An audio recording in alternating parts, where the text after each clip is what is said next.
You are Locked On Braves POSTCAST, part of Locked On Sports Atlanta, your team every day.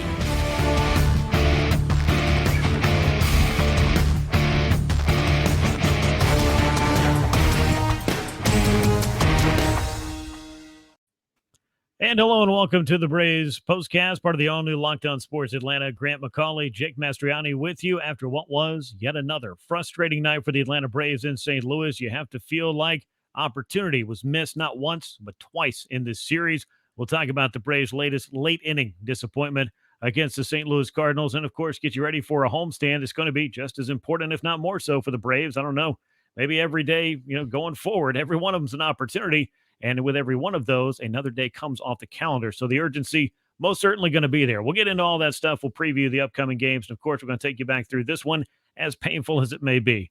Make sure to subscribe to the all-new Locked On Sports Atlanta here on YouTube. Enable those alerts so you'll know every time we drop a new episode. And make sure you're subscribed to Locked On Braves wherever you get your podcasts. Well, Jake, once again, this is a very similar script to what the Braves found themselves running with or having to deal with or work from on Saturday night as they saw a late lead slip away in the ninth inning in excruciating fashion with that walk-off walk. A little bit different because at least the Cardinals had to work for it, I guess, but the eighth inning went sideways on A.J. Minter and the Braves in a 6-3 loss to the Cardinals. And as I said before and said in the open, and I'm sure we'll both say again, a frustrating night of baseball for the Atlanta Braves. Yeah, it is. I mean, look, anytime you have these losses, and you'll have them throughout the year, it's tough. But having them on back-to-back nights, and especially on a night where the team you're chasing lost to a team that probably should not be beating them and hadn't up to this point. Right. And you got an opportunity to pick a game back up there, so certainly makes it even more frustrating. But still a lot of baseball to be left to play, and this team's a good team. Look, this Braves team is very good, one of the best records in all of baseball since the All-Star break. Unfortunately, the Cardinals have been just as hot, and we see that they're playing exceptional baseball, and we're able to come back with some late heroics in these last two games. Yeah, they certainly were. The St. Louis Cardinals have been one of the hottest clubs in baseball since the trade deadline in particular. And sometimes it's not about, hey, look at their body of work and go up and down the numbers and tell me maybe the St. Louis Cardinals aren't as good of a baseball team outside of Paul Goldschmidt and Nolan Arenado. Well, they're going out there and the results are playing out entirely differently. And it's not always that, hey, my team lost as much as it's the other team might have done some things to win as well. It's usually a combination of those two things, but I digress. I don't want to get into too much semantics before we talk about game number 129. A not great one for the Braves. 79-50 now on the year. 3 runs, 10 hits, 1 error, 6 men left on base. The Cardinals, meanwhile, 74-54. They're now 20 games over 500.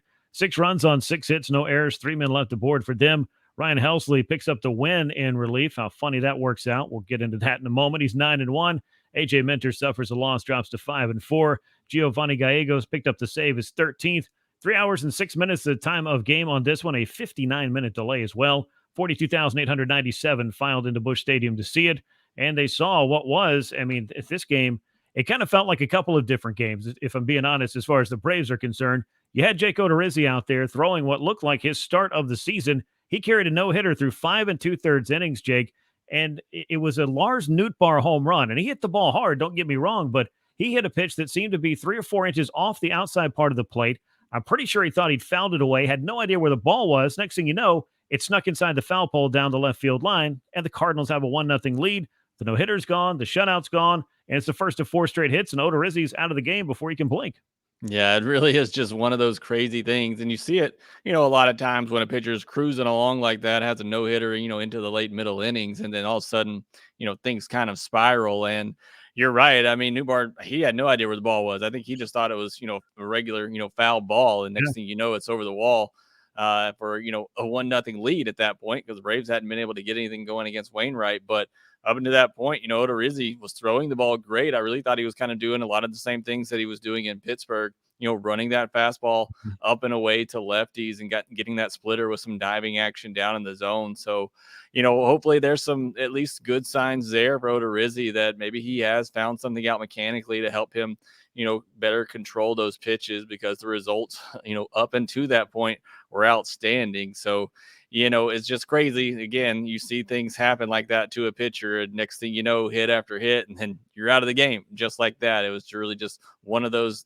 situations for Odorizzi, but, don't want it to take away from the fact that he was had no hit stuff Yeah. essentially for 5+ innings. Yeah, and it was a pretty good start for him as well. Like, you can't really take away from that. I mean, if you know that you're going to get 5 2/3 and 2 runs, 6 innings and 2 runs or less, you'd certainly take that from Jake Odorizzi, as he is your de facto fifth starter now. We're not talking about fifth starter Spencer Strider anymore. He clearly is in the Braves' top 4, if not the top 2, as far as Braves pitchers are concerned, alongside Max Fried. It's pretty evident as you look at the numbers there that Jake Odorizzi is here to kind of fill out this rotation as Ian Anderson struggles. It necessitated him being demoted. And I think the last couple of outings, Odorizzi has lived up to his part of the bargain after not really having much going in his first handful of outings in a Braves uniform. 5 2/3 innings, 4 hits. They all came with 2 outs in the 6th inning, 2 runs, a walk, 4 strikeouts, a Nootbaar home run, the first run of the game. But not a bad outing, just some 6th inning trouble for him. And then more trouble befell the Braves pitching staff a little bit later in this game. We'll talk about that in a moment. Before we do, I want to remind you, as always, that Coffee AM is the official sponsor of the Braves Postcast. Coffee AM is an Atlanta-based small batch coffee roaster. And if you go to coffeeam.com/lockedon today, you can take a look at their full menu of coffees, teas, and gift sets. That's coffeeam.com/lockedon. Use the coupon code LOCKEDON at checkout. You get 15% off your order. Coffee AM, the best small batch coffee roaster in America. Now, you talked about Adam Wainwright. He pretty much had the Braves, it appeared, eating out of his hand in a lot of ways, as the former Braves farmhand, who is well documented as one of the ones that got away in a trade for J.D. Drew way back before the 2004 season. He's had quite a legacy for the Cardinals, and he looked every bit the part as he was pitching scoreless ball into the 7th inning on this night. But when Wainwright left, Ryan Helsley came in, and Dansby Swanson left the yard. That felt kind of like the moment that might have been the get right from the bad moment the Braves went through in the walk-off loss the night before. Yeah, for sure. Dansby hit that home run. Me as a fan, I'm jumping out of my seat. Finally, we got something. Plenty of base runners. Base runners weren't a problem against Wainwright. They just couldn't get any of them in. And finally, you got that big hit, a great swing from Dansby, who fell behind in the count. But you mentioned Helsley got the win. That's because he came back out the next inning and really just shut the Braves down right there. There wasn't, a chance for the Braves to really add on or do anything late in that game. They brought Helsley back out, and, he did what he normally does. He's a great reliever. But, yeah, that home run from Dansby, I mean, that was great. Thought it, was going to be that big lift to, erase everything that happened yesterday and get the Braves another win, but it just wasn't meant to be. It was not to be. Mark Bowman tweeted this out after the Swanson home run. It came on Helsley's 100.1 mile an hour fastball. It was 105.3, I believe, off the bat. That's not a radio frequency. That's what it took to get it over the wall, over 400 feet away. Felt like a big moment, might swing the momentum. In fact, it did at that time. And after Odorizzi was done, the Braves bullpen was able to handle business. Dylan Lee and Colin McHugh were the first 2 out of the pen. And then A.J. Minter came on in the 8th inning. And as you look at what A.J. Minter has been for this club this year, I would say by the numbers, he has been the Braves' best reliever, and a guy that if you're making a list of arms that you trust is certainly going to be pretty high, if not at the top of that list, at least for me. Now, the big question, of course, is why was he pitching in a game 1 in which the Braves had it well in hand? Did he just need some work? I mean, I guess in hindsight, which is kind of what I said on Twitter, which may or may not be something you agree with, but hey, it's my opinion. It's a lot easier to make these moves in hindsight, but it all adds up to questioning what happened for A.J. Minter on this night, perhaps because he had to throw a 3rd straight night against the same club. And I don't care who you are and what team it is, that typically is not a recipe for success. But with the way that things kind of got stressed out on Saturday night, I think maybe for Brian Snitker, it was just looking at, all right, how is this thing supposed to look? How is it supposed to work? A.J. Minter is supposed to be that guy in the 8th inning in my eyes. Yeah, I mean, look, I almost wanted to give Brian Snitker credit, or I do give him credit for going to A.J. Minter. He didn't want to use him a 3rd day in a row, but you had an opportunity to somewhat steal a game, and you went to the guy, like you said, who's been your best reliever all game. I tweeted out too, it's funny and frustrating in a way that, the Braves have been playing so well and winning by so much. You haven't needed Minter. You haven't needed Iglesias, and you kind of had to get them some work on Friday just so they don't have rust. You look at what happened with Kenley on Saturday. He hadn't pitched in 5 days, and I think you could say there's probably a little bit of rust there, but you use AJ and Iglesias on Friday in a blowout, and then of course you need them the next 2 days. And AJ and Iglesias were good on Saturday, AJ not so much on Sunday, but gave up the home run.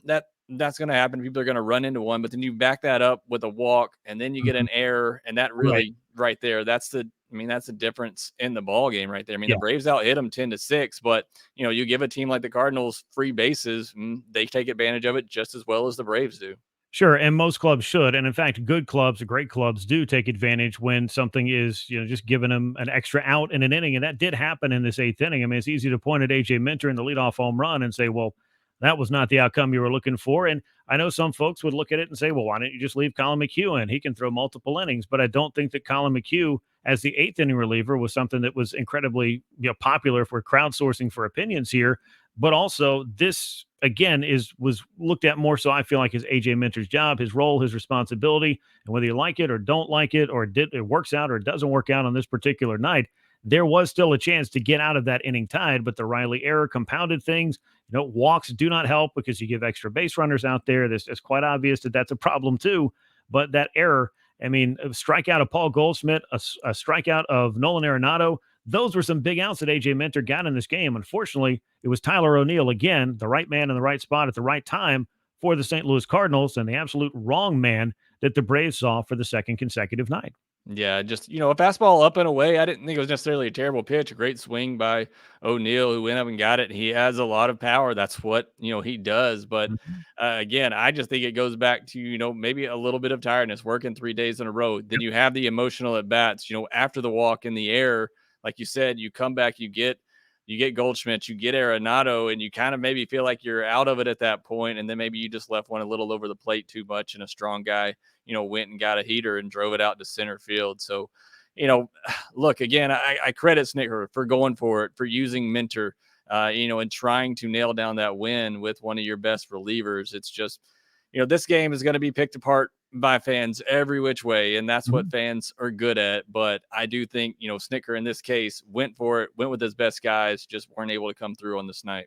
Yeah, it didn't. And that error certainly didn't make things any better. It came at an inopportune time. There's usually not a good time for an error, and it opened the door for the Cardinals to get an extra out in that inning, and that extra out resulted in 3 big runs as they went ahead by a 6-3 score. The Braves unable to do anything against Giovanni Gallegos as well.